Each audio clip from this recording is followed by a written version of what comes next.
Alright, so this is my first look at the Universal Audio Lion 68 Super Lead Amp Sim, and I'm going to be going through all the settings and kind of talking about what I like and what I don't like. It's not really a review, it's not really a demo. I got it set up on the desk and I'm going to try to make it sound as good as I possibly can. I'm running straight into GarageBand software.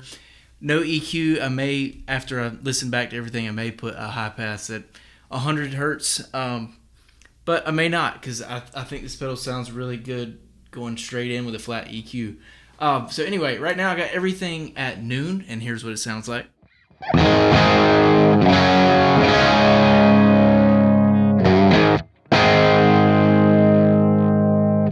Not a bad starting spot. Also, you're going to be hearing a lot of A, G, and D chords, just because I think it'd be nice to compare all the sounds throughout the video with the same key, same type of chords, and same register on the guitar. So we'll start there. So I think what I would like to hear first is maybe a little less of this volume 2, which is the normal channel coming out of a Marshall. So let's kind of hear that.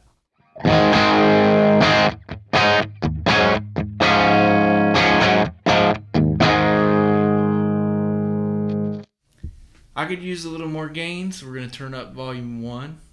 Let's go right about there. And I found that setting to be kind of a good starting spot, so let's hear that.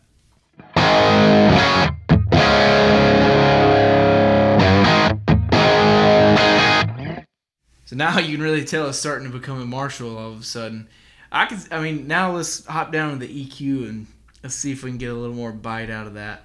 By the way, the presence already set at noon as well, and the room is completely off right now, and so is the boost. So let's see if we can go like right around there is how I typically set like a Marshall. So let's hear it.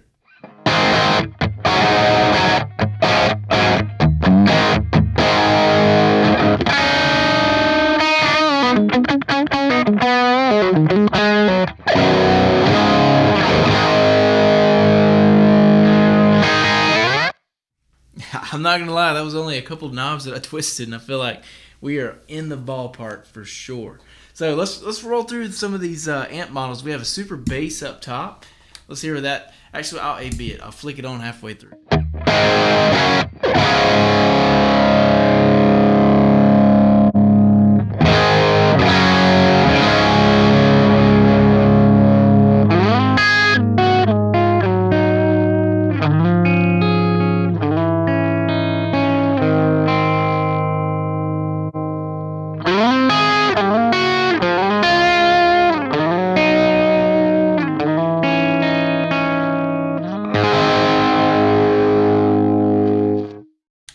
Really kind of mellows everything out. And then on the bottom we have Brown, which is, to my best estimation, a recreation of Eddie Van Halen's Brown sound, where he was using the Variac, and I believe he was dropping the voltage down to, like, into the 90s. So or he might have been raising it. I'm not sure. Somebody's going to have to fact check me on that in the comments. But either way, it's a replica of Eddie Van Halen's Super Leads through a Variac. So let's hear that. I'll do the same thing, actually. Start on the normal mode and then flick it on halfway through.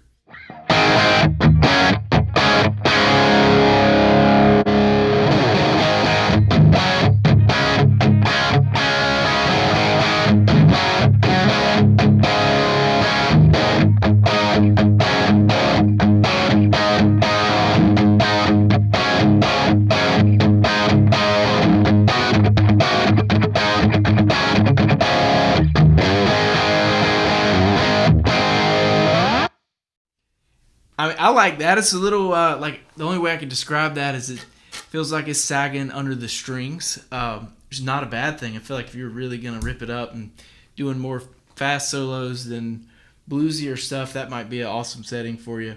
I personally like the lead setting. I feel like it's got a little more bite under the pick, and it's kind of fighting me back a little bit. So those are the 3 amp models. Let's go through some of the cabs. I honestly can't remember what all the green cabs are. I probably should have had that pulled up before I started filming this, but we're not going to do a whole nother take just to edit that out. I may put them on the screen. So the first cab I do know on the red section is a 412 with Celestion Greenback 25 watt Greenback. So let's give that a listen.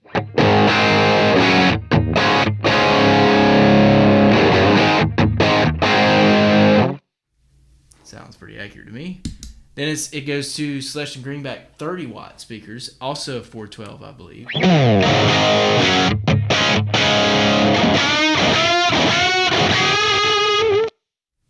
I really like that one. That sounds similar to the first one that I was on.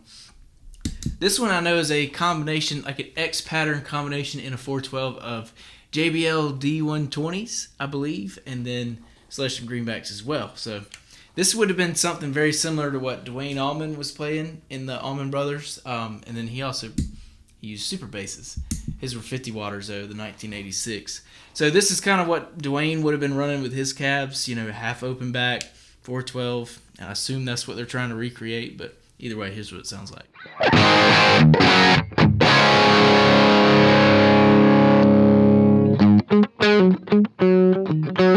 It's probably as much of that riff as I can do. Hopefully not get copyrighted. But as you go down, one of these is an EV112, like a 200-watt EV. If you want to cut through a mix, that's the cab for you right there. I'm not sure which one that is. I want to say it's the EV, but that's definitely the mix cut-through cab.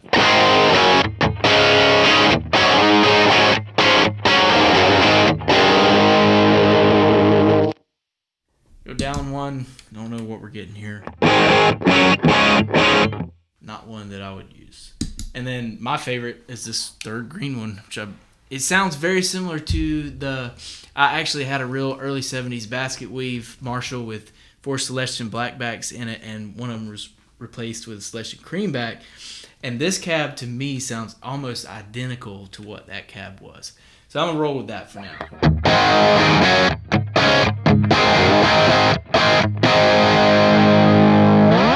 Alright, so we've gone through all the different volume knobs. Actually, don't know if we cranked just the normal channel, so let's kind of hear that. Let's swap them.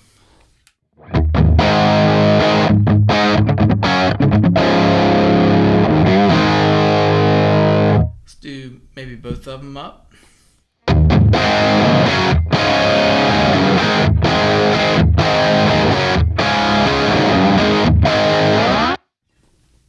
Not a bad sound. It's a little... I like a Marshall to have bite and have mid-range and a little bit of presence to it. So now if we go to the alternate setting, that gives us the 3 parameters up top in gold. So that's, I can't even remember what it is. Room on the left, presence in the middle, boosts on the right. Right now I had room all the way off, so we'll bring that in slow. Barely there, maybe a little more.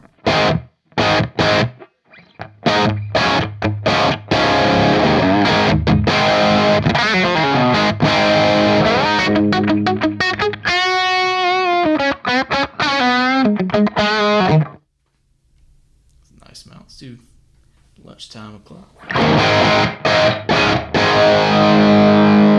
of like that.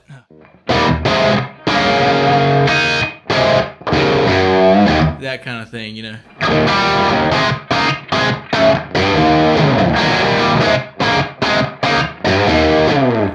Do that so we don't get copyrighted. Let's hear it a little bit more.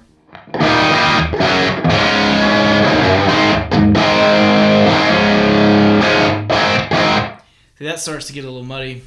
Just for giggles, just turn it all the way up.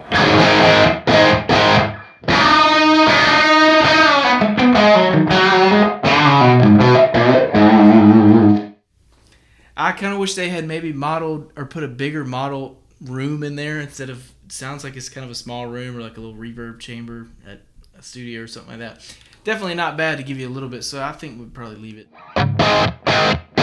somewhere right in there. So alright, let's hear the presence. This is all the way off. This is where I had it. Now, I don't think there's a whole lot of difference between 0 and halfway up there, so I know it kind of starts to come in right around here.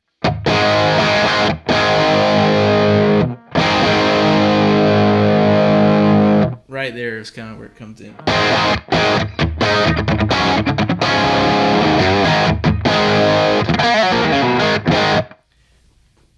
All the way up.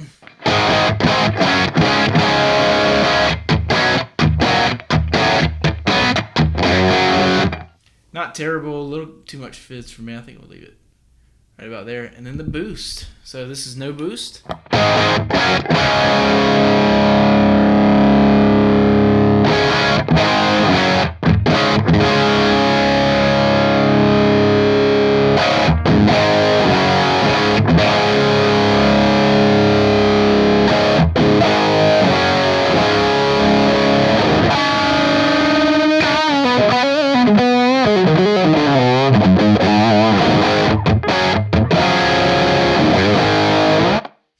That's awesome. It's like a hot rodded Marshall. So here's the last cool thing you can do. So this is live mode. Obviously, this cuts it completely off. I don't even know if you want to hear what that sounds like. It's great. Great tone right there. Let's keep it on. And this is preset mode. So what I'm going to do is set the settings we had without the boost. We'll store that for preset mode. And all you do is hold the switch down. Should flash green. All right. So now when I switch over, it should be exactly the same. And it is. So now I'm going to go back to live mode, go to alternate, and I'm going to turn the boost up. And theoretically, when I switch between the two, it should cut that boost on. So let's try it out.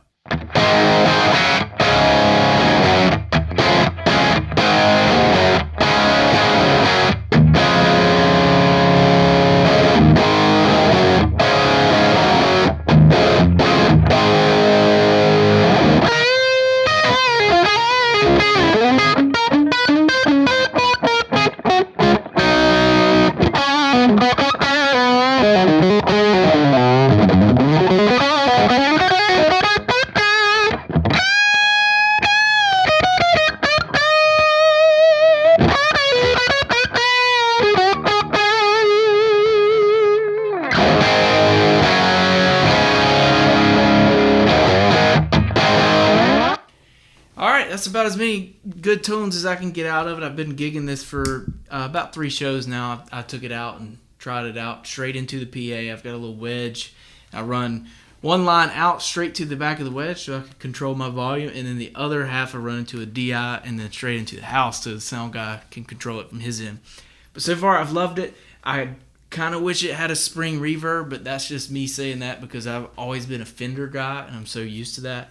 So playing without reverb is definitely an adjustment, but makes you play cleaner, makes you think about how long you're holding out your notes, and overall, I don't have anything bad to say about this pedal, and there's not much I would change. So anyway, I hope you found some good tones in there as well, but that's kind of where I've been leaving it and having it set up. So anyway, thank you for watching.